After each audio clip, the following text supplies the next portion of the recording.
This episode of Techno Buffalo is brought to you by Loot Crate. Hello Internet, and welcome back to another episode of Ask the Buffalo, the show where you can ask me, Ashley Esqueda, any question you might have across the wide world of technology. Every Tuesday we put up a call for questions on technobuffalo.com. You can leave your question in the post comments. Otherwise, you can send them to me on Twitter any time of the day or night, at technobuffalo or at Ashley Esqueda. Just use the hashtag AskTheBee so I can see it. Usually I answer between 3 and 5 questions every episode, so let's get answering, because this is Ask the Buffalo.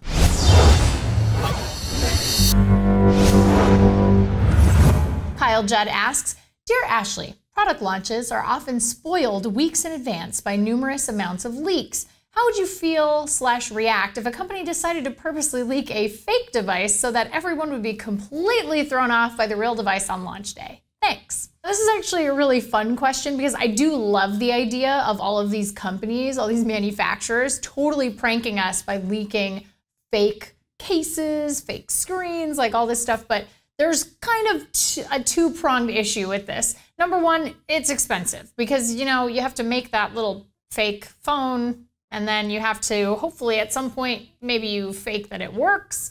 So there's a lot that goes into that. And the other thing is it's really hard to not know which one is the real one based on the amount of leaks. So you're still gonna see those leaks from factories saying, okay, hey, well, here's, you know, the new screen for the iPad, or here's, you know, this piece from this home button from this device. And the thing is there's no way to really stop that avalanche. So I think OEMs having this like sort of side small avalanche compared to this like huge avalanche of actual leaks makes it a little bit impossible. But I am totally all for it. I think it'd be hilarious. Josh asks, hey Ashley, which iPad would you choose between the iPad Air or the iPad Mini with Retina Display? This was a question I got all week this week. It's a tough choice. I am having the same problem choosing between the iPad Air, which is very, very light now at 1 pound, and the iPad Mini with Retina, which is the portability that I wanted and the display that I wanted. But here's the thing. So I've been thinking a lot about this, and for $100 cheaper than an iPad Air, you can get an iPad Mini with the exact same specs, and that's different than last year's iPad Mini, which was running on a processor that was 1 generation behind the iPad 4. So I think if you have the ability to get the exact same specs, a better resolution, because you're getting better PPI on the iPad Mini with Retina because they're the same resolution and the iPad Air is bigger, you're spending less money, and also the exact same specs. So honestly, for me, I think it's gonna be the iPad Mini with Retina, so that's my choice. Twitter user at IcarusSan18 asks, hi Ashley, do you think HTC will make another version of the One Max that'll have better specs? Hashtag AskTheBee. This is kind of a tough question because obviously HTC is gonna make better phones going forward and they're gonna have updated specs. I don't know that the One Max is gonna see an update with specs. However, we may see something like the Butterfly S, which had better specs than the One. So we may not see it everywhere globally, but it is of course possible that we'll see a phone like that. I think HTC, unfortunately, is struggling a little bit this year. At the end of the day, I would like to see an HTC One Max with better specs. I don't know that that's gonna happen, sorry. Twitter user at K9Freak20 asks, where's the Nexus 5? With a lot of question marks. I don't know, I don't make them here at the office, which you know that.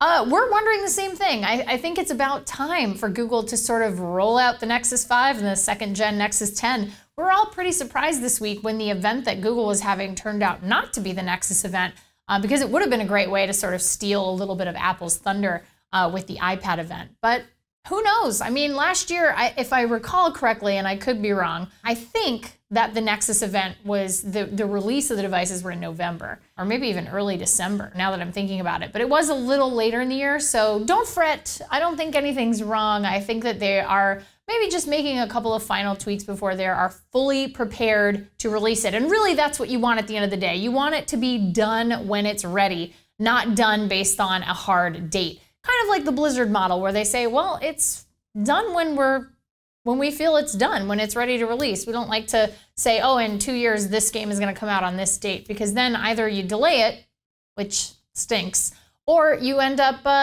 pushing to get everything done before that day if it's not ready, and then you launch with not so great of a product. So it'll be done when it's ready. and that should make you very happy. I gotta interrupt the show really fast to bring you a word from this week's sponsor, Loot Crate.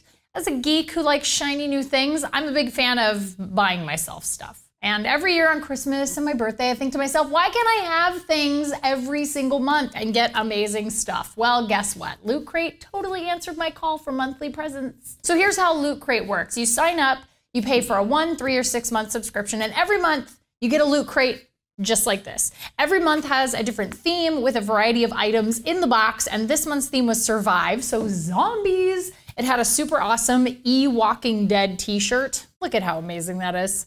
It also had card, book, and other fun little gifts inside it. Previous crates have had companies like Marvel, Nintendo, and even Blizzard getting in on the action. And getting a crate honestly feels like a little materialistic hug to yourself every month, which I am a big fan of. If you want to sign up, that's awesome. Just head over to lootcrate.com/techno and you get 10% off of your first order. Subscriptions are less than $20 a month, including shipping. And you get an additional discount if you sign up for longer subscription lengths. That's lootcrate.com/techno. Well, that's it for this week's Ask the Buffalo. Thank you so much for watching, everybody. Please give the show a thumbs up if you enjoyed it, and check us out at technobuffalo.com for all the latest and greatest tech news. Until next week, I'm Ashley Esqueva. See you next time.